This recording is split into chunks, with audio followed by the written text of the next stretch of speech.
I would be concerned that if you go the route of, wow, it's got to be something that's going to be agreed in Brussels, you've made it so complicated to get there versus just the independent action of the various states. But the IRA is made done with federal money, in the U.S. It's not the single federal state, the single state. It's true, but it's also, it's light compared to what I would imagine as a European effort to, I don't know, shore up an industry. It's 1 trillion. It's not very low. No, when I say light, I mean light touch. It may have a big, it may have a lot of ammunition, but it's, you know, the way it gets applied is from incentive standpoint. So worth thinking about. I don't think we're going to reform the way Brussels works at this table, but I would still like to ask you, Roland, to tell the example of when there is a joint strategic interest, like Global Gateway, to give your example of why, of projects that don't fall under that because of the way policy is delivered. Okay, I'll try the short version.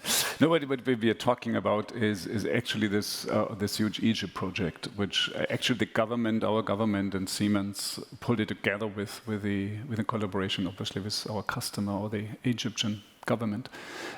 This is an 8 billion project, which is 2,000 kilometers of railway line, including high-speed commuter and freight, so locomotives, which touches out of the 110 million people, 90 million people, west, east, west, north, south, which is transformative. And I do believe that this is a very good example of not only creating a huge project in Africa, which is transforming a country, hopefully make it more stable. Once you have infrastructure, houses will be built and then you're connecting. So this is very good. Stabilizing, creating opportunities and jobs locally. Think about immigration and so on and so on. So there's a lot of benefit in it. Even not talking about bringing a European signaling technology to Africa, which is also of our interest. Yes. So therefore, there's a lot of positive things. So then, shifting gears now, talk about Europe. They tried it all the way long with Global Gateway. I don't know what the name of the former program was, but it's just, we say the alter Wein in neuen Schläuchen. So it's basically the same. Repackaged policy. Exactly. And then look at the list. It's small. No? It's not really visionary to say let's go for another one. And this is. But here comes my point. It would be still intrinsically difficult because if you would apply for such a project out of Europe, then you immediately have two competitors. We have a friendly competitor, Alstom, who would apply for the same one, so it would be damn difficult. No? So therefore, I was quite happy that we could pull it off together.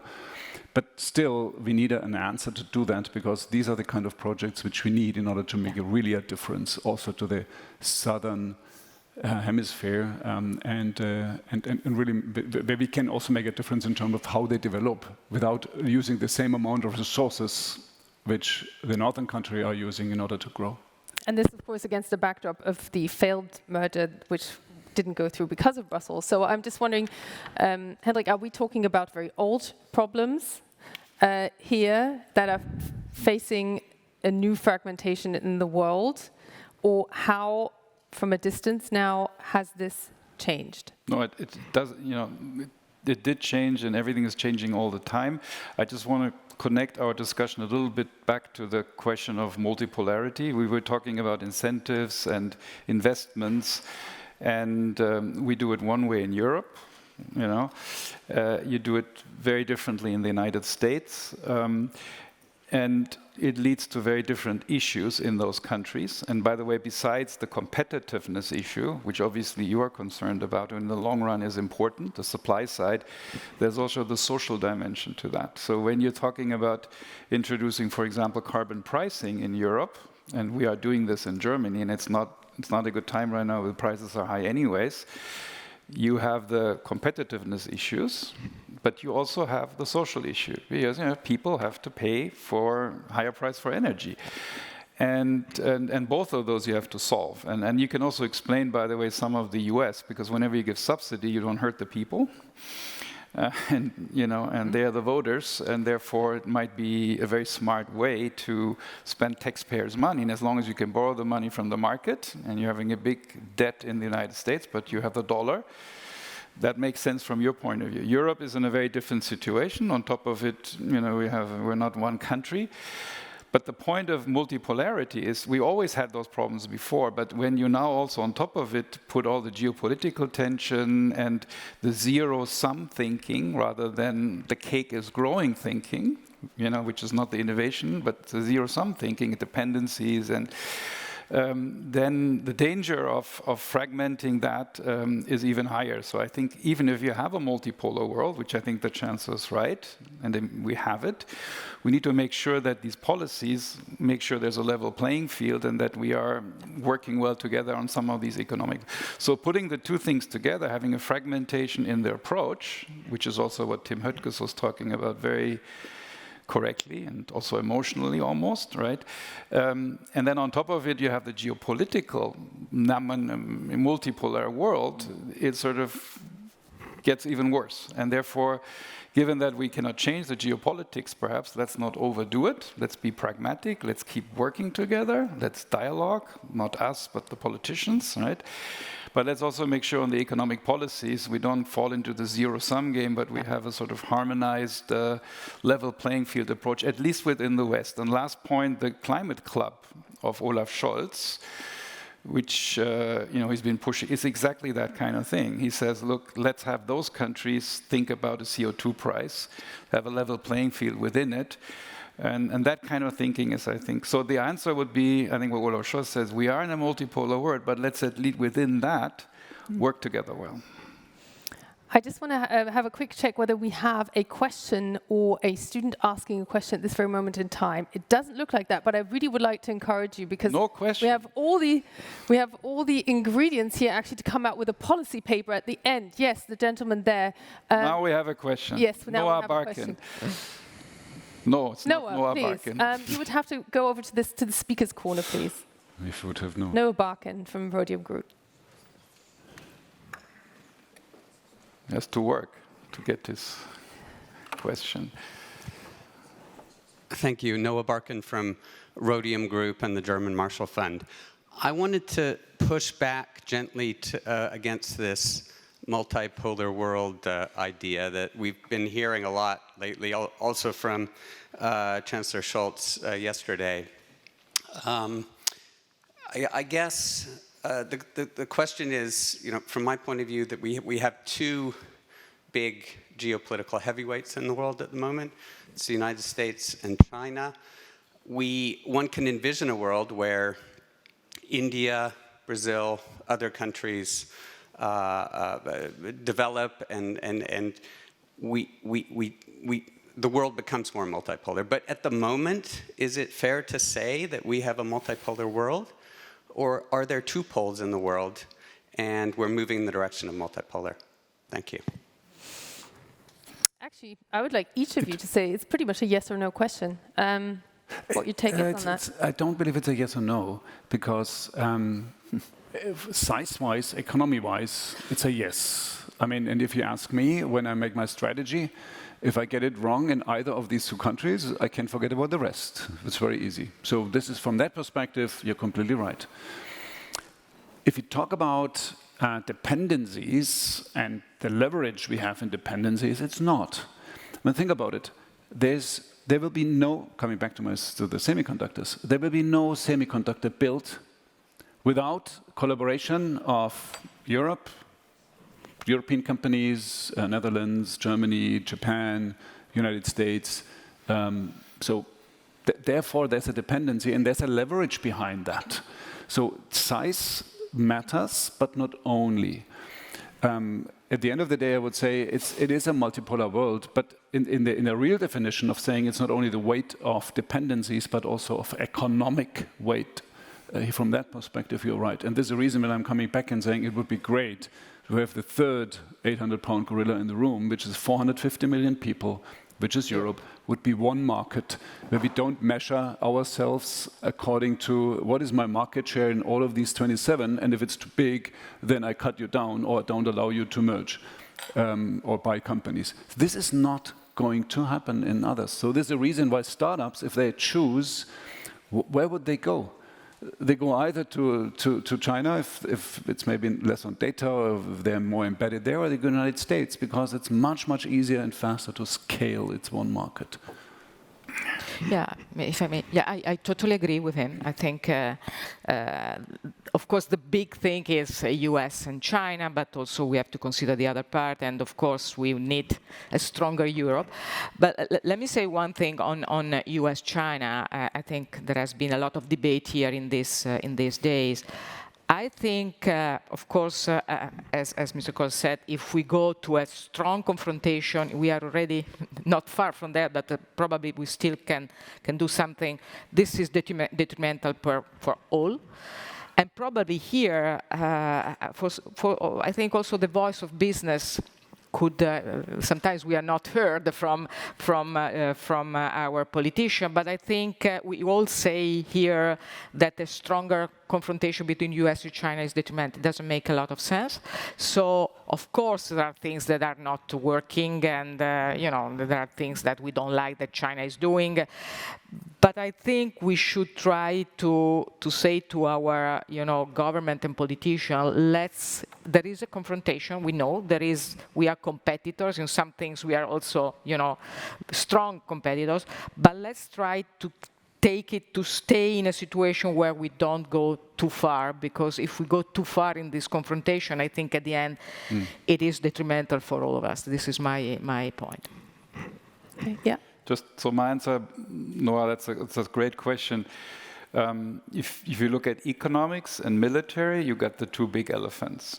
But the world is not, there's also institutional, there are other issues. For example, in the EU, it's not only the big economic, but it's actually other countries also have voting power in that. When I negotiated the G20, there was a Latin American view. Pedro was the Sherpa from Argentina. There was a bit of that view. There was an African, view, and African is now part of it. So there are political spheres which are not just economic, demography, there's size and other kinds of things. So I would think that in a world where institutions matter, and I hope the rule of law matters, and I hope it does, it's not just economics and military. So in that sense, even though Noah, I think it's a good point, my view is it's actually multipolar, and when I negotiated in the G20, it was clearly multipolar. It wasn't just US and China. Would you like to add, or I'll get to it? No, you're good. Okay, then we have another question here, please. Hello, thank you so much. Good afternoon. My name is Emmanuel Richard. I'm with Yale University. And you've all made fairly passionate appeals for lower taxation, deregulation, more industrial policy. But of course, those don't happen in a vacuum. At least, ideally, policymakers should, at least in part, be driven by a popular mandate.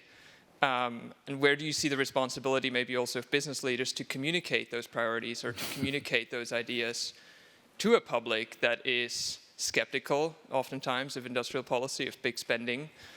The IRA, for instance, is not just subsidies. A lot of the subsidies are delivered through tax credits that do not show up on a budget explicitly, of lower taxation, but also how do you communicate the benefits of deregulation when a lot of people distrust big businesses, distrust large conglomerates and corporations? Yeah, I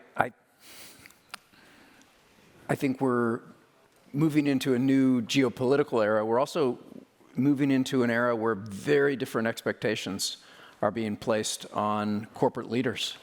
And, we accepted in the 80s this notion that the primary purpose of a company was to simply make the most money possible. And that's gone today. I mean, there's certainly a very important need to deliver for shareholders. I mean, that doesn't go away. But I think we feel this from every direction, whether it's regulation, whether it's sort of ESG requirements, whether it's from many shareholders that have gotten interested in these topics, but also the young workforce. Do you know, like, we have some students in this room, and we have a lot of parents of young people, and I don't see the brightest, the best young people today getting out of college and queuing up for a job to climb the corporate ladder. Do you know? They want a job with impact, and this is I think this is an obligation for society, for companies to have a clear mission that how are we adding value to the world in the way that is the least harmful to the environment and is the most conscious of the overall needs of society. I think we can thrive with that. I don't think that's a formula for bad financial performance, but it is a change, and I think that's that's a direction we've got to move in.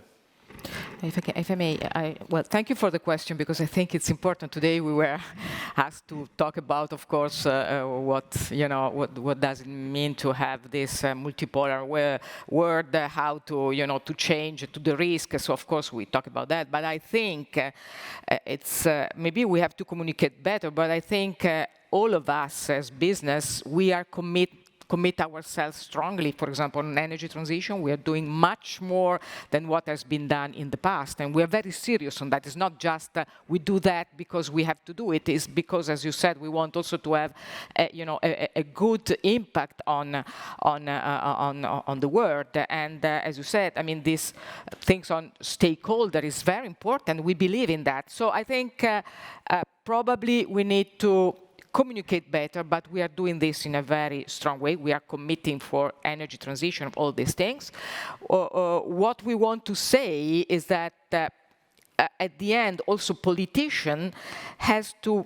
I think there is a need of more transparency, because when we say we need energy transition, then we also have to understand how to deal with supply chain, with the critical raw material, how to do. So the idea is we believe in that, but what we want to do, since we know that part of the solution is on our strategy, we want also that is clear, that has to be clear to the people that there are consequences. So if we want to do the electrical vehicle, we have to find a way to have the critical material not from China, but maybe from other part. If we want to be serious on renewables, we need more investment in energy. So the idea is that we want to commit, we want to do our part strongly. The simple thing is we are saying we have to work all together, because it is difficult to do all these things together, and we need to cooperate all together. So that's, I think, what we need to do. I also appreciate the question, because it raises the question also of just transition, which we don't really have time to get into a lot of detail. But in terms of as a company that is so global like Siemens, that is very much investing in infrastructure, or you're the go-to place, how do you balance the requirement of don't lose jobs in Germany, invest heavily in Africa, or find investors to make sure that the infrastructure is built there? So I'd just be curious to get some insight from you on that. I mean, it's about, at the end of the day, it's about, I'm always saying, serving 5 stakeholders, which is our customers, which is our people, which is the environment, the society as we're working in, and of course, our shareholders. So this balance I have to find, and at the end of the day, the answer is very simple. If I stay tuned and be one of the most innovative companies, technology companies, serving our customers better, make them staying relevant, and I do a good job. So which brings me back to your question. And this is where I try to make my capital allocation. Is it organic or inorganic development, driving to the next level, have a competitive edge? And also, if you talk about organic development, I mean, we announced our 2 billion investment strategy, which is, for example, we invested in an expansion of a plant in China. And a day later, I was in Singapore talking about investing 200 million in a new plant in Singapore to serve the ASEAN and the Indian market. We invested 200 million on the East Coast in a rolling stock plant in the United States. 500 million went into industrial industrial metaverse plant in Germany, in Erlangen, where we believe we have, number one, the right people. We're doubling down on a very successful team and business there, and this is very important, we have the ecosystem around us, which is our customers, universities, the small and medium-sized enterprises. So there's a reason for it, and I do believe in the innovative strengths of Germany still. But we have to measure ourselves against the United States and China, which is moving very fast.